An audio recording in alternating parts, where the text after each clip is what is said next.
Questions. First of all, the Green Party is obviously absolutely delighted about the announcement to do with the portfolio allocations for our ministers and our Under Secretary this afternoon.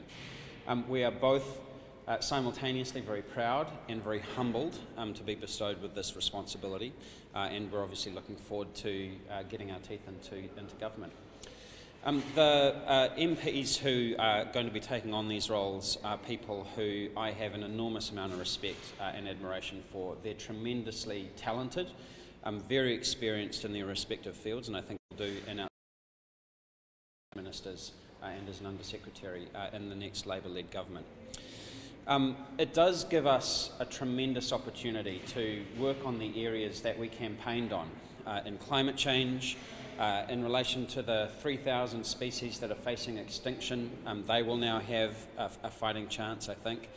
In relation to people facing domestic and sexual violence, they will have someone to fight their corner in a way that I don't think that we've seen before. In relation to health and to long-standing commitment to transforming the way that New Zealand gets around and our transport, obviously that's really significant for us as well.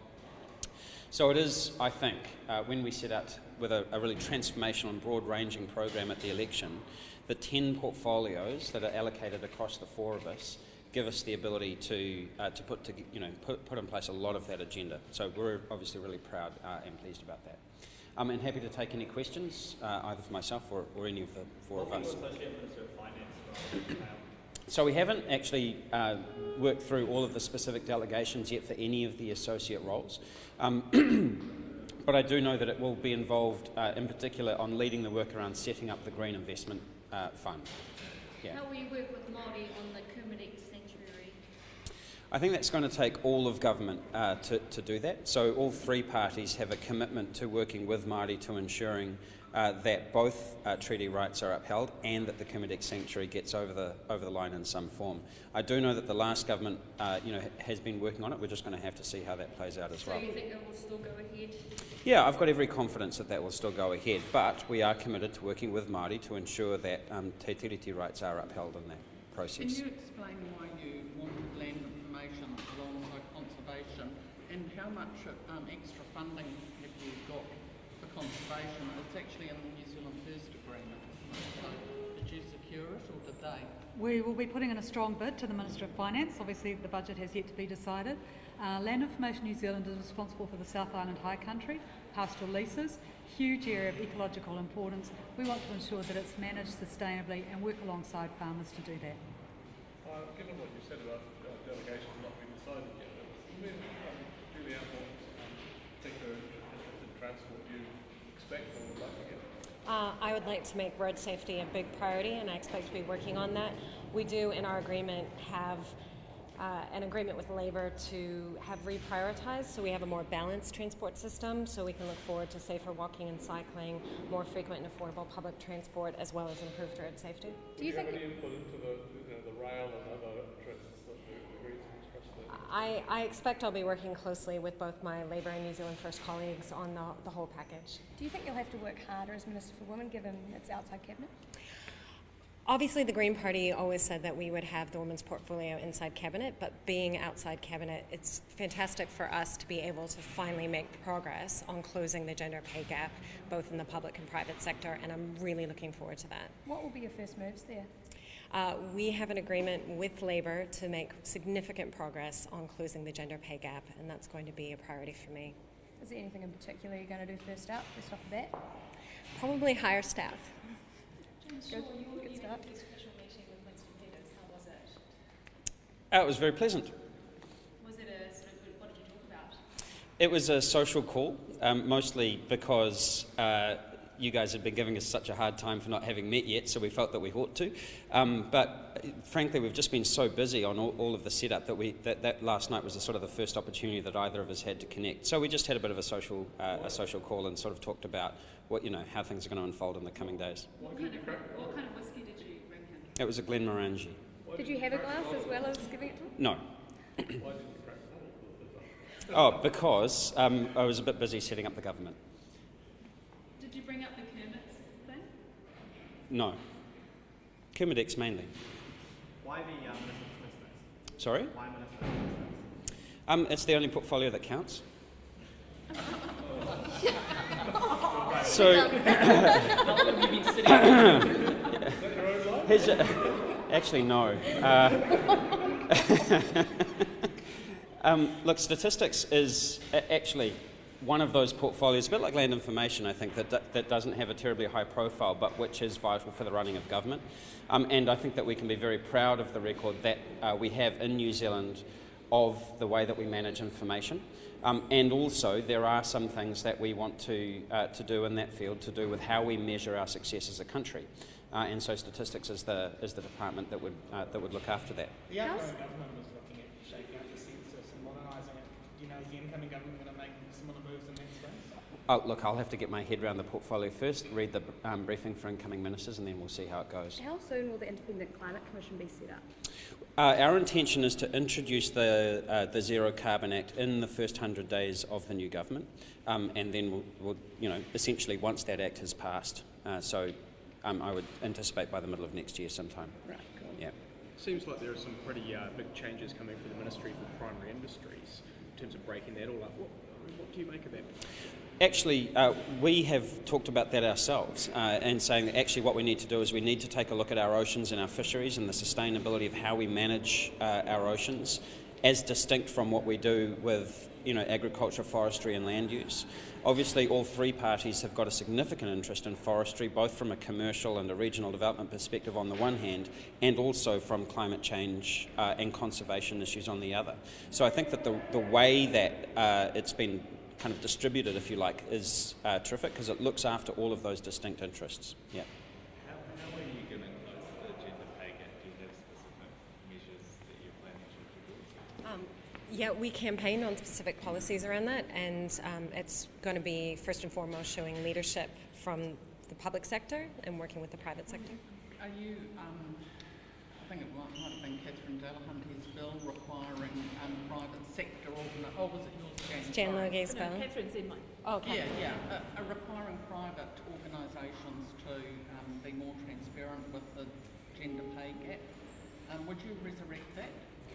That is a Green Party bill, and it's certainly one of many things that I'll be investigating in the role and trying to win support for with the new government. James, sure, there's been environmental issues have been at the core of this election. There's been a lot of questions over DOC funding, what's happening with climate change. You've been working towards this for so long. Now you guys have ministerial portfolios. Are you feeling a bit of pressure? Well, yes, I think we're all feeling a sense of responsibility that we are entering government and the need to do a really good job of it, especially given 27 years of Green Party history talking about these issues and leading on these issues, that we feel that's that kind of weight of responsibility to do a really good job of it. And at the same time, we're really delighted to be able to have that opportunity. And I think that the people who we've got lined up here who are going to be ministers who are leading that work, I have great confidence will be able to do so. And people working out in the conservation sector, what's your sort of message to them? I'm going to hand that one over to you, Janie. We've got a biodiversity crisis. So many of our native plants and wildlife are in serious trouble, 3,000 of them staring extinction in the face. 250 Department of Conservation staff lost their jobs as a result of restructuring under National. We need to fix that. The department's responsible for managing a third of New Zealand's land area. It's part of our identity as Kiwis. We want people to be able to go out and enjoy it and our plants and wildlife to thrive. We need more funding. We'll obviously be developing budget bids. So you'll re-establish those 250 DOC roles? Not promising that. There's obviously a serious conversation with the Minister of Finance about that. Yeah. But you've been promised more funding. How much of that will There go is common ground across all three parties recognising that we need to increase the funding for conservation, yes. How will the ministerial appointments play into the election of a woman co-leader? Will these three be the front runners? Look, anybody can stand for that role. We're treating it separately, so we're saying that this has no bearing one way or the other on how that election for the new co-leader unfolds, and we'll just have to cross that bridge when we get to it. So, Yeah, so I would just encourage people to keep an open mind about both where the nominees may come from and how that process will unfold. Would the party prefer a co-leader that doesn't have any ministerial responsibilities under secretary? Well, you'd have to ask every member of the Green Party, because they are the ones who get to vote on this. And so, you know, we don't even know who the nominees are. And in fact, the party is actually still discussing even whether to hold the election of the new co-leader at the usual time at the AGM, or whether to hold it earlier at the moment. So no decisions have been made. We'll just see how that process unfolds. I think the main thing that we've got to focus on is getting into government, doing a really good job of it, and we'll worry about that sometime in the new year. Is there any worry if you stay the sole leader for too many months that you kind of just become seen as the Green leader, and whoever becomes deputy leader will be more of a deputy? No, I have no concerns about that at all. I would say, given that's right, given that 3/4 of my caucus is female, I have no concerns about that. Also, or about the presence of female leadership. You've got to remember that actually Jeanette Fitzsimons was in this situation after 2005 as well, where she spent, I think, 9 months as the sole leader of the party until Russell Norman was elected as the other co-leader there. And so, that was kind of just a phase that we went through. It's kind of, we've done it before, we'll do it again, and we'll just, like I say, we'll just cross that bridge when we get to it. Do you know yet if you did accelerate the process when that would be? No, that's there's quite a lot of practical issues that we've got to work through, and that's something that the party's dealing with at the moment, or having conversations with at the moment. But you've got to remember, we've just fought probably the closest fought election campaign that we have in years and years and years. We've just started the process of getting into government. We've just concluded weeks of pretty intense negotiations. So we're just taking one thing at a time, and we'll worry about that later. The most important thing is that we focus on having a good start to getting into government. We'll cross that bridge next year. Yeah, sorry, on a green-related issue, is there still going to be a review into how the party handled the election campaign? Yeah, we do that after every election campaign. I understand that review has just been set up now, so it'll get into, I guess, some process in the next few weeks. Jan, can you step us through your Undersecretary role?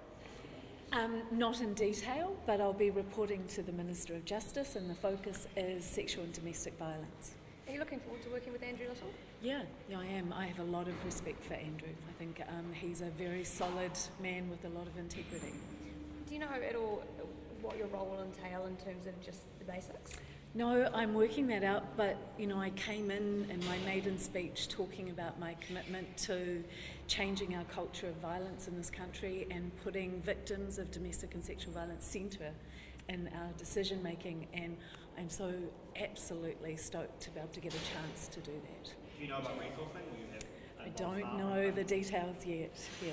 Amy Adams has actually put a lot of that stuff that Judith Collins had shelved back onto the Absolutely. agenda. Will you be continuing some of that work that she has obviously started and carried on with? Some of it we will be continuing, but we will be looking in detail, because there is still, if you looked at the submissions on the Family and Whānau Violence Bill, a gap between the experiences of victims and what they're telling us about their experience in the courts and the legislative response, and we need to bring those things closer. So you could be going a bit further than... I would hope so. Okay, thanks very much, everyone. Thanks for coming out.